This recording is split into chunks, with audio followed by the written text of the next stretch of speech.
વિદ્યાર્થી મિત્રો, આજે આપણે ધોરણ 10માં ગણિત વિષયમાં પ્રથમ પ્રકરણ વાસ્તવિક સંખ્યાઓ વિશે અભ્યાસ કરીશું.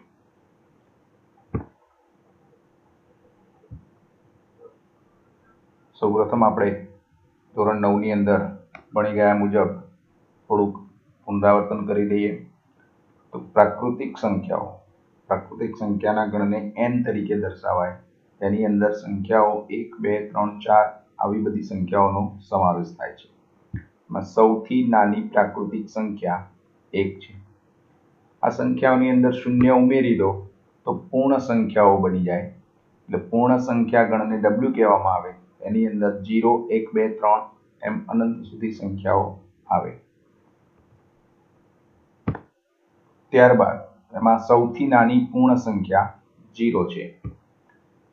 ત્યારબાદ આવે પૂર્ણાંક સંખ્યા ગણ Z. ઉપરોક્ત સંખ્યાની અંદર ઋણ પૂર્ણાંક તમે ઉમેરી દો તો જે ગણ બને એ પૂર્ણાંક સંખ્યા ગણ થાય. તો પૂર્ણાંક સંખ્યા Z બરાબર અહીંયા ઋણ સંખ્યાઓમાં અનંતથી -2, -1, 0, 1, 2 એમ અનંત સુધી. ત્યાર પછીનો ગણ જે છે એ સમય સંખ્યા ગણ Q, જેને આ રીતે દર્શાવવામાં આવે છે P/Q. Q belongs to Z. Q not equal to 0 છે. એ શૂન્યેતર અચળ હોય એટલે શૂન્ય સિવાયની કોઈ અચળ સંખ્યા, સમય સંખ્યાને અપૂર્ણાંક સ્વરૂપે દર્શાવી શકાય. તો આ સમય સંખ્યાનું દશાંશ સ્વરૂપ હંમેશા શાંત કે અનંત આવૃત છે. 9મા ધોરણમાં આપણે એના વિશે અભ્યાસ કરી ચૂક્યા છીએ. હવે જે છે અસમય સંખ્યાઓ, તો જે સંખ્યાઓનું દશાંશ સ્વરૂપ અનંત અનાવૃત હોય તેવી સંખ્યાઓને અસમય સંખ્યાઓ કહે છે. અસમય સંખ્યાના ઉદાહરણ તરીકે પાઈ, 0.1011011110 111110 એમ અનંત સુધી, કે જેમાં દશાંશ સ્વરૂપ એ અનંત અનાવૃત છે. એ ઉપરાંત √3, √5 આવી કે જે સંખ્યાનું વર્ગમૂળ ઘનમૂળ નીકળી નથી શકતું એવી સંખ્યાઓને પણ અસમય સંખ્યાઓ કહેવાય. હવે આ સમય સંખ્યા અને અસમય સંખ્યાઓ ભેગા કરો એટલે જે ગણ બને એ વાસ્તવિક સંખ્યાઓ ગણ કહેવાય. તેને R વડે દર્શાવીએ છીએ. તો વાસ્તવિક સંખ્યાઓ R બરાબર સમય સંખ્યાઓ અને અસમય સંખ્યાના યોગ ગણને વાસ્તવિક સંખ્યા ગણ કહે છે. જેનો આ બધી જ વસ્તુનો અભ્યાસ આપણે ધોરણ 9ની અંદર કરી ચૂક્યા છીએ. હવે થોડુંક બેઝિક અવયવ વિશેની વ્યાખ્યા યાદ કરી લઈએ. જે સંખ્યાઓને આપેલી સંખ્યા વડે નિશેષ ભાગી શકાય તો તે સંખ્યાઓને આપેલી સંખ્યાના અવયવ કહે છે. ધારો કે 4ના અવયવ, તો 4ને 1, 2 અને 4 વડે નિશેષ ભાગી શકાય તો 4ના અવયવ 1, 2, 4 છે. એમ 5ના અવયવ 5ને 1 અને 5 વડે નિશેષ ભાગી શકાય તો 1 અને 5 5ના અવયવ છે. 6ના અવયવ તો 6ને 1, 2, 3 અને 6 વડે નિશેષ ભાગી શકાય, જે 6ના અવયવ છે. હવે બીજો શબ્દ છે અવયવી. તો જે સંખ્યા વડે આપેલી સંખ્યાઓને નિશેષ ભાગી શકાય તો તે સંખ્યાઓને આપેલી સંખ્યાના અવયવી કહે છે. અને 4ના અવયવી, તો 4 વડે જેને જેને નિશેષ ભાગી શકાય બધા 4ના અવયવી કહેવાય. એટલે એક જાતનો એનો ગળિયો 4, 8, 12 એમ અનંત સુધી. 5ના અવયવી, તો 5નો ગળિયો 5, 10, 15 એમ અનંત સુધી. 6ના અવયવી, તો 6, 12, 18, 24, 30 એમ અનંત સુધી. આપણે જે અહીંયા અભ્યાસ કરવાનો છે ગુસા અને લસા. તો ગુસા એટલે એનું પૂરું નામ છે ગુરુત્તમ સામાન્ય અવયવ, અને લસા એટલે લઘુત્તમ સામાન્ય અવયવી. યુક્લિડનું ભાગાકારનું પૂર્વ પ્રમેય 1.1. આ પ્રકરણની અંદર આપણે યુક્લિડની ભાગ પ્રવૃત્તિ પ્રમાણે ગુસા શોધવાનું શીખવાનું છે.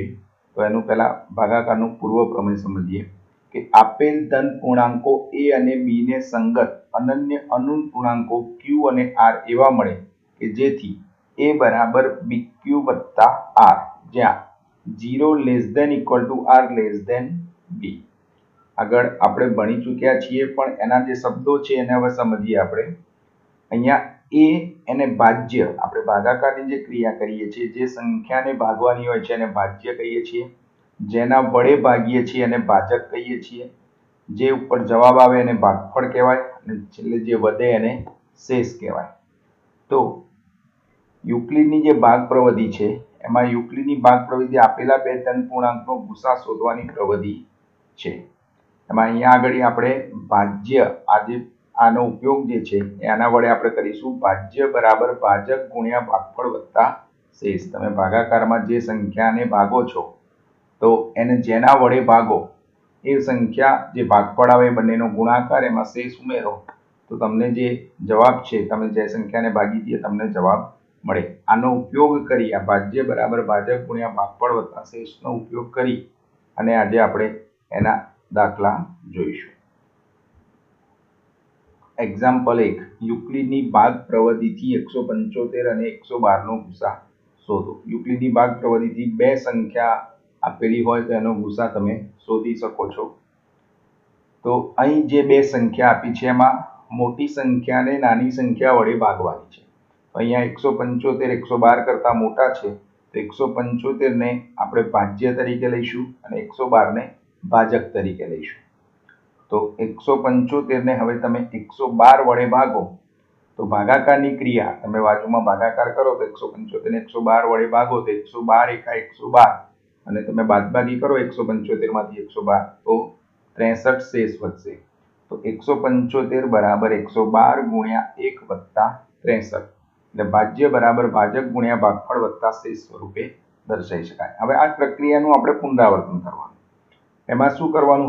હવે આપણે ભાજ્ય તરીકે જ્યાં સુધી શેષ 0 ના આવે ત્યાં સુધી આ પુનરાવર્તન કરવાનું છે. તો હવે ભાજ્ય તરીકે આપણે 112 ને લઈશું અને ભાજક તરીકે 63 ને લઈશું. તો હવે ભાજ્ય બરાબર 112 અને ભાજક બરાબર 63 એટલે કે હવે 112 ને 63 વડે તમે ભાગો તો ભાગફળ જે છે એ 1 આવે છે અને શેષ કેટલી આવે છે? 49. તો આ સ્વરૂપમાં આપણે દર્શાવીએ તો ભાજ્ય બરાબર ભાજક ગુણ્યા ભાગફળ વત્તા શેષ. તો 112 બરાબર 63 ગુણ્યા 1 વત્તા 49. હજુ પણ શેષ શૂન્ય આવતી નથી. તો ફરીથી હવે આપણે ભાજ્ય તરીકે 63 લઈશું અને ભાજક તરીકે 49 લઈશું. તો હવે 63 ને તમે 49 વડે ભાગો તો 63 બરાબર 49 ગુણ્યા 1 હજી પણ ભાગફળ 1 આવશે અને શેષ 14 વધશે. તો હજી પણ શેષ શૂન્ય આવતી નથી. તો હવે ફરીથી ભાજ્ય તરીકે 49 અને ભાજક 14 એટલે કે 49 ને 14 વડે ભાગીશું.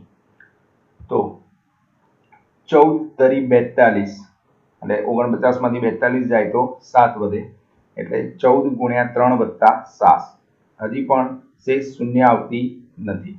તો હજી ભાજ્ય તરીકે 14 અને ભાજક તરીકે 7 લઈશું. તો 14 બરાબર 7 ગુણ્યા 2 વત્તા 0. હવે આપણે અહીંયા શેષ આપણને શૂન્ય મળી ગઈ છે. તો જ્યારે શેષ શૂન્ય મળી જાય તો આગળ પ્રક્રિયા કરી શકતા નથી. તો છેલ્લો જે ભાજક હતો, છેલ્લો જે ભાજક આવે એ ભાજક એ આપેલી સંખ્યાનો ગુસા કહેવાય. તો હવે શેષ શૂન્ય મળવાથી આપણે આગળ પ્રક્રિયા કરી શકતા નથી. છેલ્લો ભાજક 7 હોવાથી જે બે સંખ્યાઓ છે એ બે સંખ્યાનો ગુસા 7 છે. તો ગુસા 175 112 બરાબર 7. બીજો એક આવો જ દાખલો જોઈએ આપણે. રકમ છે યુક્લિડની ભાગ પ્રવિધિથી 4052 અને 12576 નો ગુસા શોધો. તો અહીંયા મોટી સંખ્યા 12576, નાની સંખ્યા 4052. તો 12576 ને આપણે 4052 વડે ભાગીશું અને આ સ્વરૂપે આપણે ગોઠવીશું. તો 12576 ને તમે 4052 વડે ભાગશો તો ભાગફળ 3 આવશે અને શેષ 420 આવશે. શેષ શૂન્ય મળતી નથી એટલે આ પ્રક્રિયા આગળ ચાલુ રાખીશું. ભાજક તરીકે ભાજ્ય તરીકે 4052 લઈશું અને શેષ તરીકે 420 છે એને આપણે ભાજક તરીકે લઈશું. તો હવે ભાજ્ય બરાબર 4052, ભાજક બરાબર 420. તો 4052 ને 420 વડે ભાગશો તો ભાગફળ 9 આવશે અને શેષ 272 આવશે. હજુ પણ શેષ શૂન્ય નથી તો પ્રક્રિયા આગળ કરીશું. તો હવે ભાજ્ય તરીકે 420 અને ભાજક તરીકે 272. તો 420 ને 272 વડે ભાગશો તો ભાગફળ 1 અને શેષ 148. હજી પણ શેષ શૂન્ય આવતી નથી. તો હવે ભાજ્ય તરીકે 172 અને ભાજક તરીકે 148. તો 272 બરાબર 148 ગુણ્યા 1 વત્તા 124, શેષ હજી પણ શૂન્ય નથી, તો હજી પણ પ્રક્રિયા આગળ કરીશું. તો હવે ભાજ્ય તરીકે 148, ભાજક તરીકે 124, તો 148 બરાબર 124 ગુણ્યા 1, ભાગફળ 1 આવશે અને શેષ 24 વધશે. હજી શેષ શૂન્ય આવતી નથી, હજી ભાજ્ય તરીકે 124 અને ભાજક તરીકે 24. 124 ને 24 વડે ભાગશો તો 24 પંચા 120 અને શેષ વધશે 4. તો હવે ભાજ્ય તરીકે 24 અને ભાજક તરીકે 4 લઈશું.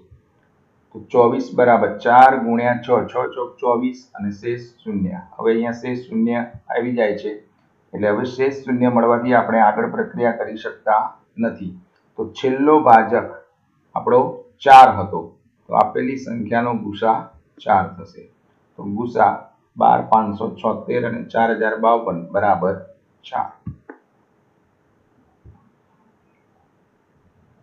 બીજો એક દાખલો હજી આપણે જોઈએ. યુક્લિડની ભાગ પ્રવૃત્તિથી 135 અને 225 નો ગુસા શોધો. અહીંયા મોટી સંખ્યા 225 છે, 135 એનાથી નાની સંખ્યા છે, તો ભાજ્ય તરીકે 225 અને ભાજક તરીકે 135 લઈશું. તો 225 ને 135 વડે ભાગો તો ભાગફળ 1 અને શેષ 90 વધશે. હવે શેષ શૂન્ય નથી, એટલે પ્રક્રિયા આગળ ચાલુ રાખીશું. તો હવે ભાજ્ય તરીકે 135 અને ભાજક તરીકે 90 લઈશું. 135 ને 90 વડે ભાગશો તો ભાગફળ 1 આવશે અને શેષ 45 આવશે. હજી પણ શેષ શૂન્ય આવતી નથી, તો હવે ભાજ્ય તરીકે 90 અને ભાજક તરીકે 45. તો 90 ને 45 વડે ભાગશો તો 45 દુ 90 અને શેષ શૂન્ય આવી જશે.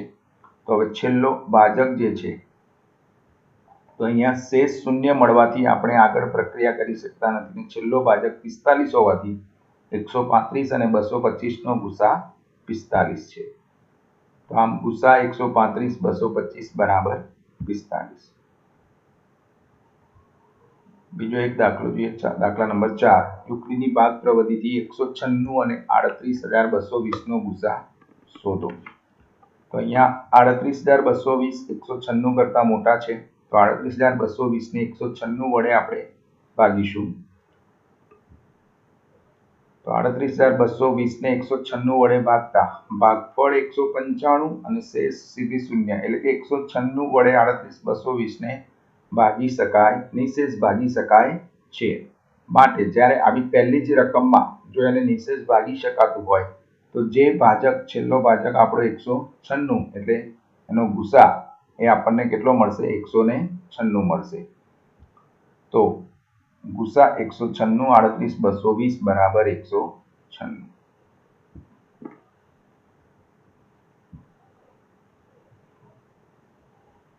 વ્યવહારિક એક દાખલો જોઈએ કે એક લશ્કરનું 616 સભ્યોનું જૂથ લશ્કરના બેન્ડના 32 સભ્યોની પાછળ કૂચ કરી રહ્યું છે. આ જૂથ સમાન સંખ્યાના સ્તંભમાં કૂચ કરી રહ્યા છે તેવા કોઈપણ સ્તંભમાં મહત્તમ કેટલા સભ્યો હશે? તો આપેલ પ્રશ્નનો જવાબ આપવા માટે આપણે 616 અને 32 નો ગુસા શોધવો જોઈએ. અહીંયા રકમની અંદર જોઈએ છીએ આપણે મહત્તમ શબ્દ, તો મહત્તમ, ગુરુત્તમ, મોટામાં મોટું, આ બધા ગુરુત્તમ, ગુસાની અંદર જે ગુરુત્તમ શબ્દ છે એના સમાનાર્થી શબ્દો છે. એટલે આપેલી જે સંખ્યા, એટલે રકમમાં જ્યારે આવા શબ્દો જોવા મળે ત્યારે તમને એના ઉપરથી અંદાજ આવે કે તમારે ગુસા શોધવાનો છે કે લસા શોધવાનો છે. મહત્તમ, ગુરુત્તમ, મોટામાં મોટી, બધા ગુરુત્તમ શબ્દના સમાનાર્થી શબ્દો છે, તો આપેલી સંખ્યાનો આપણે ગુસા શોધીશું. અહીંયા આપણે યુક્લિડની ભાગ પ્રવૃત્તિ પ્રમાણે ગુસા શોધીશું. તો મોટી સંખ્યા 616 છે અને નાની સંખ્યા 32 છે.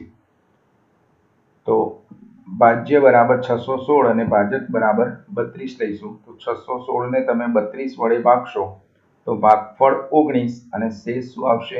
8 આવશે. શેષ શૂન્ય આવતી નથી, એટલે હવે ફરીથી આગળ પ્રક્રિયા દર્શાવીશું. તો ભાજ્ય તરીકે 32 અને ભાજક તરીકે 8 લઈશું. તો 32 ને તમે 8 વડે ભાગો તો 8 ચોક 32, શેષ 0. તો અહીંયા શેષ 0 આવી ગઈ છે. તો અહીં શેષ શૂન્ય મળવાથી આપણે આગળ પ્રક્રિયા કરી શકતા નથી અને છેલ્લો ભાજક આપણો 8 છે, માટે આપેલી સંખ્યાનો ગુસા 8 છે. તો ગુસા 616 બરાબર 8. તો તેઓ જે સ્તંભમાં કૂચ કરી રહ્યા છે તેવા કોઈ પણ સ્તંભમાં મહત્તમ 8 સભ્યો હશે.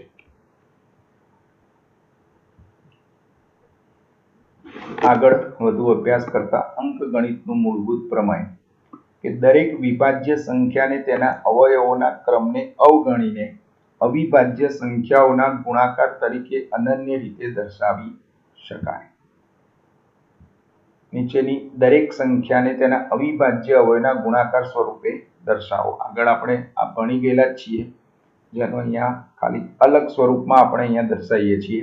140 ને અવિભાજ્ય સંખ્યાના અવયવના ગુણાકાર સ્વરૂપે દર્શાવો. તો 140 માં એકમનો અંક 0 છે, તો આપણે એને 2 વડે નિશેષ ભાગી શકાય. તો 2 70. ફરી 70 માં એકમનો અંક 0 છે, તો ફરી 2 વડે નિશેષ ભાગીશું. તો 2 આવશે 35. હવે 35 માં એકમનો અંક 5 છે, તો એને 5 વડે નિશેષ ભાગી શકાય. તો 5 ગુણ્યા 7 એટલે 5 સિત્તા 35. આમ 140 ના અવિભાજ્ય અવયવ 2 ગુણ્યા 2 ગુણ્યા 5 ગુણ્યા 7. અહીંયા 2 વખત છે, તો 140 બરાબર 2 નો વર્ગ ગુણ્યા 5 ગુણ્યા 7. એમ અવિભાજ્ય સંખ્યાના અવયવના ગુણાકાર સ્વરૂપે આપણે આ સંખ્યાને દર્શાવી શકીએ છીએ. બીજી એવી સંખ્યા જોઈએ 156. 156 માં એકમનો અંક 6 છે, તો એને 2 વડે નિશેષ ભાગી શકાય. તો 2 78. ફરી એકમનો અંક 8 છે, તો 2 વડે નિશેષ ભાગી શકાશે. તો 2 આવશે 39. હવે આ બંને સંખ્યાના અંકોનો સરવાળો 3 અને 9 નો સરવાળો 12 છે, તેને 3 વડે નિશેષ ભાગી શકાય. તો આખી સંખ્યાને 3 વડે નિશેષ ભાગી શકાય. તો 3 13 તરી 39. 13 એ અવિભાજ્ય સંખ્યા છે, એટલે આગળ હવે ગુણાકાર થશે નહીં. તો અહીંયા 156 ના અવિભાજ્ય અવયવ 2 ગુણ્યા 2 ગુણ્યા 3 ગુણ્યા 13. અહીં 2 વખત છે, તો 2 નો વર્ગ ગુણ્યા 3 ગુણ્યા 13. આમ 156 ને તમે અવિભાજ્ય સંખ્યાના અવયવના ગુણાકાર સ્વરૂપે દર્શાવી શકીએ. બીજું એક ઉદાહરણ જોઈએ.